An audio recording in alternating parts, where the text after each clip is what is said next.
এই মন্টু শাহরুখ নামে যেই ভিক্টিমকে হত্যা করছে, এই হত্যাকাণ্ডের পরে শাহরুখের ছেড়ে থানায় মানে বাদী হয়ে থানায় একটা মামলা রুজু করে। তারপরে আমরা প্রযুক্তির সহায়তায় তাকে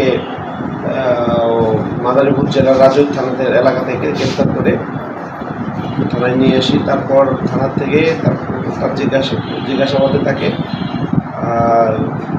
সে মামলার বিষয়ে মানে গুরুত্বপূর্ণ কিছু তথ্য দিয়েছে, এইগুলো যাচাই বাছাই চলতেছে এবং তার সে কীভাবে মানে কোথায় কী করছে এগুলো আমাদের একজন অতিরিক্ত পুলিশ সুপার স্যার আছে আমাদের জেলা পুলিশ অফিসে, স্যার যাবতীয় বক্তব্য দেবেন। আমি যতটুকু পাইছি মামলা তদন্ত দিন এই মামলা তদন্ত করে যাবতীয় তথ্য আমাদের সামনে এই এখনো চলতেছে, জিজ্ঞাসাবাদ চলতেছে এবং তদন্ত চলতেছে।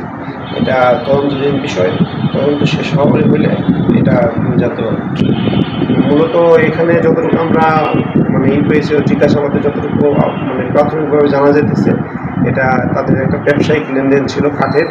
এই কাঠের ব্যবসায়িক লেনদেন থেকে টাকা পয়সার একটা বিষয় নিয়ে তাদের মধ্যে বিরোধের জের ধরে এই হত্যাকাণ্ড হয়েছে বলে প্রাথমিকভাবে জানা যাচ্ছে।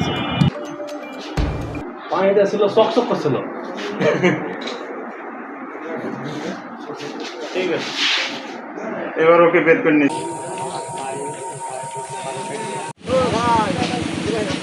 এই কোনাটা দিয়ে দেখেন তো শোনো ভাই, এই কোনা দিয়ে এই কোনাটা টান মেরেছে, একটু দূরেও দেখতে পারে।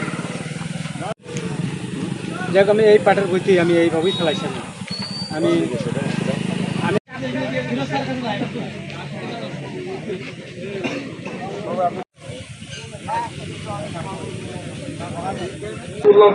হয়ে গেল, পানিটা ছিল চকচক করছিল। ঠিক আছে, এবার ওকে বের করে নিয়ে যান, বের করে নিয়ে হাজতে নিয়ে যান।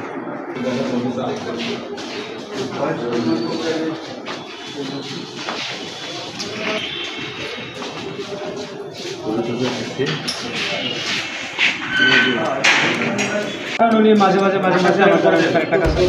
হ্যাঁ, ঠিক আছে, উনি টাকা যে ওনারে দেবো, আমি টাকা আইনি দিই, দেয় না, টাকা লাগবে দেয়, উনি হুমকি দেয় আমারে। হ্যাঁ, আবার মাঝে মাঝে মারারও হুমকি দেয় যে তোরা মারি ফেলবো এরকম করলে টাকা পয়সা। ঠিক আছে, তে টাকা পাবি, তে কোথায় পাবে আমি জানি, আমি তোর দ্বারা টাকা পাবো। সেদিন আমি পরিকল্পনা নিয়েছিলামই যে আমি ওনারে আমি আজকে মারব।